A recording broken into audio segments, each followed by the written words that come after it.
Salam sehat dari saya Wahish Leong kepada para pendengar yang setia Eat Right for Great Health.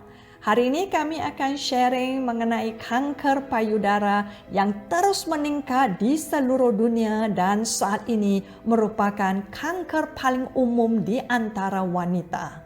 Mari kita bertanya kepada Dr. Tae Yen Hoon, PhD in Nutrition Sciences dari Amerika, apa yang harus kita lakukan untuk meningkatkan kesadaran terhadap gejala awal kanker payudara. Halo, salam sehat.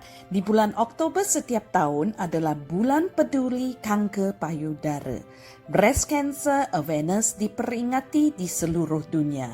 Kegiatan ini bertujuan untuk membantu meningkatkan perhatian dan dukungan akan kesadaran deteksi dini. Saya paham banyak orang beranggapan harapan untuk sehat menjadi musnah sama sekali apabila sudah divonis mengidap kanker. Sebenarnya kalau kanker terdeteksi dini masih berada di stadium awal dan belum menyebar, makin besar harapan untuk penyembuhan. Kanker payudara adalah tumor ganas yang bisa dimulai di saluran atau duct yang mentransportasi air susu ke puting payudara atau di lobulus payudara yang juga dikenali sebagai pabrik susu. Kalau sel kanker tetap berada di saluran atau lobulus payudara, ini disebut kanker payudara non-invasif. Tetapi jika sel kanker menyebar ke jaringan sekitarnya, itu disebut kanker payudara invasif. Dan tempat bermulanya kanker itu disebut kanker prima.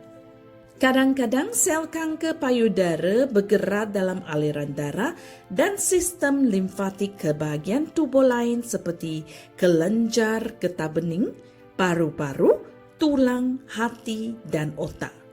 Ini disebut kanker payudara metastasis, yaitu kanker payudara sekunder atau stadium lanjut. Dan kita harus ingat, kanker payudara terjadi hampir seluruhnya pada wanita. Tetapi pria juga bisa terkena kanker payudara. Dok, banyak wanita mungkin tidak menyadari adanya perubahan pada payudaranya. Ya benar, tetapi kalau mereka setiap bulan melakukan pemeriksaan payudara secara mandiri, mereka akan lebih peka terhadap perubahan-perubahan kecil. Tanda yang paling umum adalah benjolan atau masa baru yang bisa dirasakan dengan tangan. Gejala lain yang harus diperhatikan termasuk perubahan pada ukuran, bentuk atau tampilan dari payudara atau puting payudara. Benjolan yang keras atau jaringan yang menebal di area payudara atau ketiak. Perubahan tekstur pada kulit payudara dan berbentuk cekung. Kemerahan atau pembesaran pori-pori kulit payudara yang dapat menyerupai kulit jeruk. Pengelupasan kulit di sekitar puting payudara. Keluarnya cairan dari puting, terkadang berlumuran cairan darah. Puting payudara yang bisa mengalami retraksi atau inversi ke arah dalam. Dok, sampai saat ini faktor penyebab kanker tidak dapat dipastikan. Tapi para pakar memperkirakan bahawa sekitar 5-10% angka kejadian kanker payudara berhubungan dengan mutasi gen yang diturunkan secara genetik. Dan faktor-faktor yang bisa meningkatkan risiko kanker payudara antara lain ialah jenis kelamin. Angka kejadian kanker payudara pada wanita jauh lebih tinggi dibanding dengan pria. Usia. Seiring dengan bertambahnya usia, risiko terjadinya kanker payudara semakin meningkat. Riwayat benjolan payudara jinak, riwayat kanker payudara pada diri sendiri, bila seseorang pernah mengalami kanker payudara pada salah satu payudara, risiko terjadinya kanker payudara di sisi lainnya juga bisa meningkat. riwayat kanker payudara pada keluarga bila nenek, ibu, tante, adik, kakak atau anak terdiagnosis dengan kanker payudara, terutama pada usia muda, risiko kanker payudara seseorang juga bisa meningkat. Obesitas, kelebihan berat badan kini dikaitkan dengan semakin banyak terjadi masalah kesihatan lain seperti gangguan jantung, diabetes dan kanker, termasuk kanker payudara.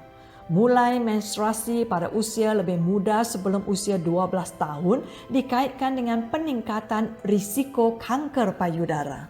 Mulai menopause pada usia lebih tua juga dikaitkan dengan peningkatan risiko kanker payudara, diet tinggi lemak, paparan radiasi, belum pernah hamil. Satu lagi faktor yang dulu sering tidak dianggap pemicu risiko penyakit kanker payudara adalah menggunakan pil kontraseptif atau menggunakan pil hormon sesudah menopause dalam durasi yang lama.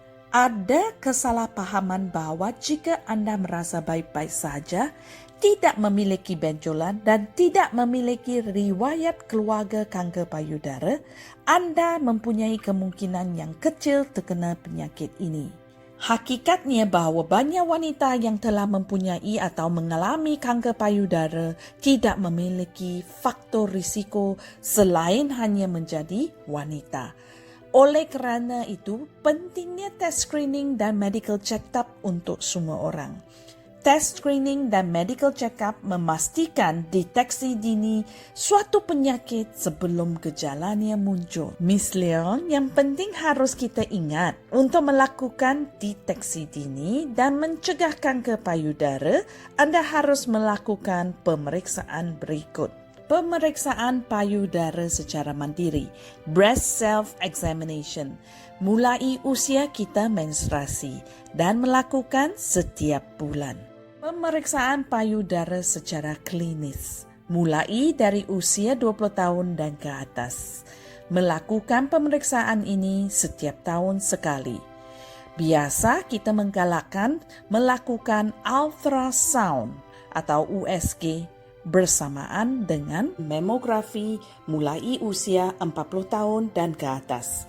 Melakukan pemeriksaan ini 1 hingga 2 tahun sekali. Saya selalu sarankan untuk melakukan pemeriksaan pada waktu yang sama setiap tahun. Lebih disarankan untuk melakukan pemeriksaan 1 minggu sesudah selesai menstruasi. Selama ini tim doktor kita yang dipimpin oleh Dr. Teh selalu menegaskan pentingnya melakukan pencegahan. Dengan kata lain, mencegah apabila anda masih bisa. Jadi untuk pencegahan ini apa yang Dr. Teh sarankan?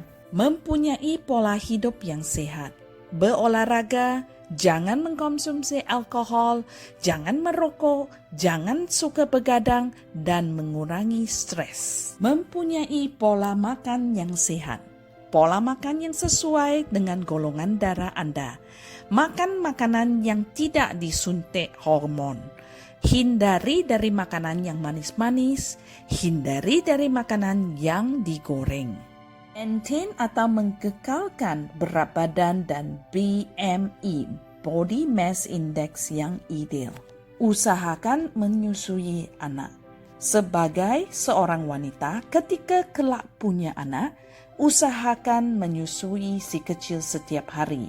Ternyata, menyusui memiliki efek yang kuat terhadap pencegahan terhadap penyakit kanker payudara. Sebuah penelitian dari American Institute of Cancer Research dan World Cancer Research Fund menyatakan bahawa menyusui bisa menurunkan risiko terserang kanker payudara. Sebab laktasi akan tertunda ketika wanita mulai mengalami menstruasi lagi setelah melahirkan. Hal ini bisa menurunkan paparan hormon estrogen di dalam tubuh Anda. Selain itu, menyusui dianggap bisa membuat payudara melepaskan banyak jaringan termasuk sel-sel dan DNA yang sudah rosak. Ini dapat menurunkan risiko kanker payudara. Kalau perlu menggunakan terapi hormon, disarankan untuk mengurangi dosis dan durasi terapi hormon itu. Mengonsumsi lebih banyak sayur-sayuran yang berwarna-warni. Sering melakukan detoksifikasi dengan PD, SG, dan AVP. Senantiasa memastikan hormon kita seimbang dengan menggunakan produk seperti WA dan NOP. Meningkatkan daya tahan tubuh dengan menambah antioksidan seperti TAP. Terima kasih Dr. T. Moga para pendengar setia akan segera mulai menerapkan saran dari Dr. T di dalam diri kita. Hal ini akan membawa banyak dampak positif bagi tubuh selain mencegah berbagai macam penyakit tentunya termasuk kanker itu sendiri.